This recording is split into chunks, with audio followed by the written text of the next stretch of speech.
there's this picture of me with my family at the beach.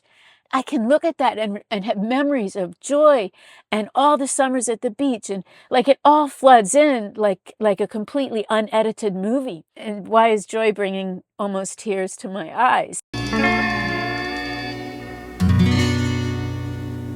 Great Expectations is a book about love and loyalty, and that brings you happiness. But the title is one that kind of says the opposite. I bring that up because I have very high expectations in life, and sometimes it breeds in disappointment, but sometimes it takes you to this whole other place. So having high expectations, I think, is very healthy. It gives you dreams, it gives you hope, it keeps you young. I get that the things that are the failures make it harder to keep dreaming.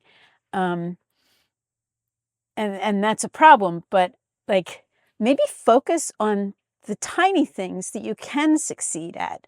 Like that's one thing that Vanlife has taught me, because so I'd have big dreams, write screenwriter, sell a screenplay, buy all the cute clothes I'm going to wear to the big events I'm going to go to.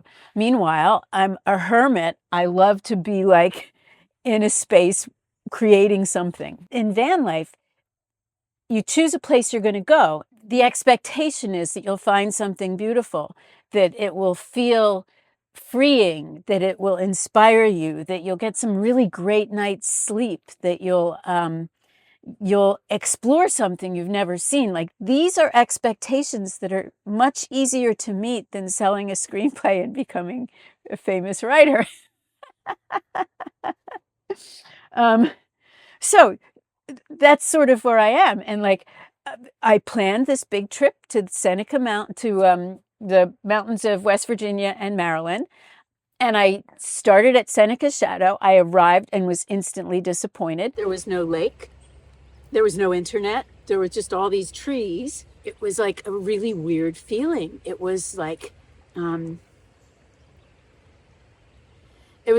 all these tiny bits of nothing were like falling around me. The trip continued. I went to Swallow Falls. Oh, I love this campsite. It's just so pleasant. It's green and it's just charming. The falls were beautiful. The hike was incredible.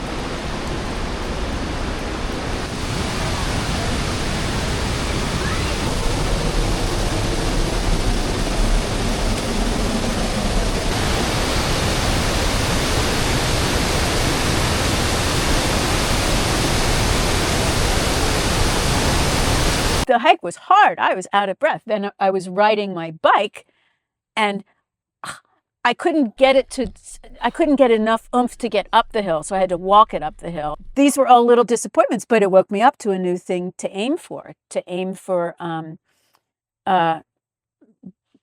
becoming more physically fit.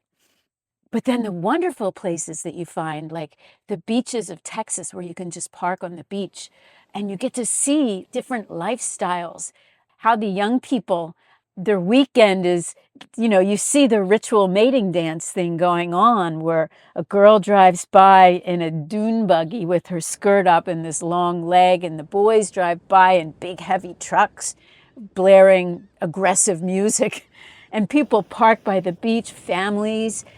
In Jersey, everybody brings their beach bag and it's got their towel and their umbrella, and they're like loaded down with their equipment for setting up their little patch of beach. But in Texas, they just pull their pickups up to the shoreline, and there's like this line of trucks, and then they take all their stuff just out of the back and set their whole little world up. It's just so fun to see how different individuals build these little moments that will bring them happiness, because not too many people sit down and say, how am I going to disappoint myself today? But they will say, what will be fun? What can I do I will love? That's kind of like what people sort of aim for. So why have limited expectations? Why not, for that kind of moment, have really big expectations? Hi, baby.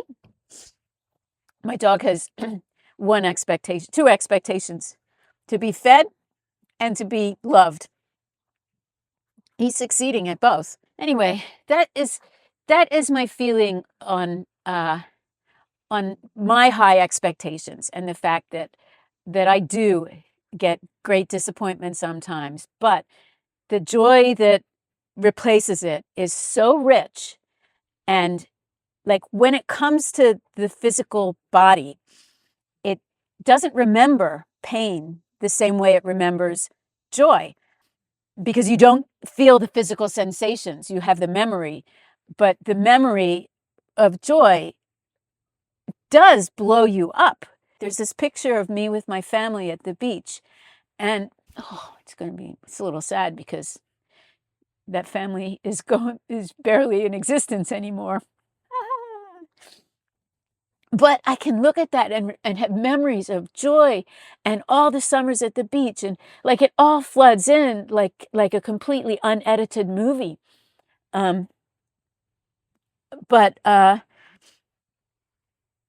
why is joy bringing almost tears to my eyes is a whole other conundrum. But I guess because the loss that's attached, and maybe that's the whole thing, you can't have joy without some loss attached. It's just the process, like maybe even one defines the other a little bit. And it like stretches your capacity to a certain degree. Because if everything is just going like this, there's no highs and lows. It's just all mediocrity. And that's something I believe one should do everything in their power to avoid. Weird. Anyway, I will take you to some of these places that were great joy.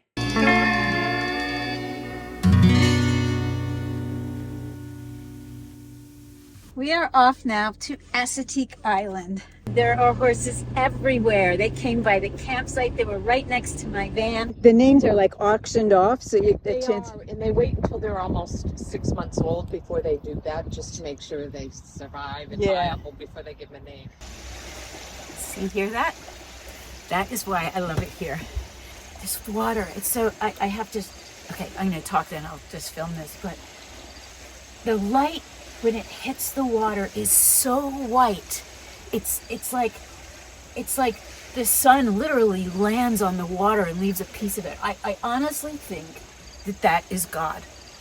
I am at ACADIA. It is so beautiful, so beautiful.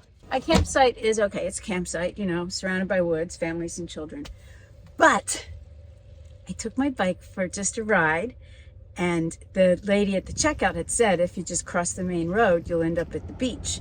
So I just rode the bike up here to see what it was like. I can sit here all day with this unbelievable view.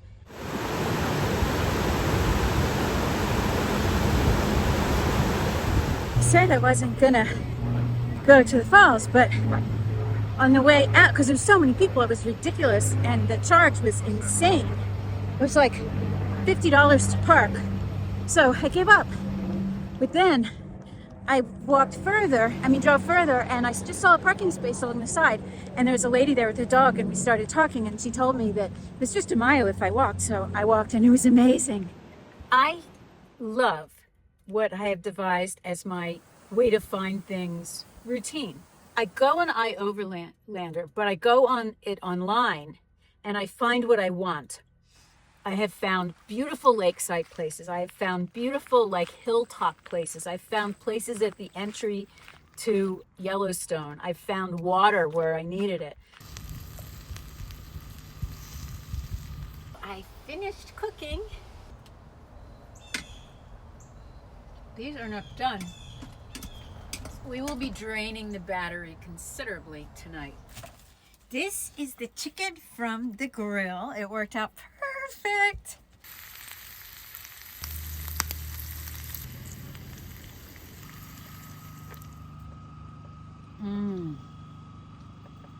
Really good. Thank you for watching.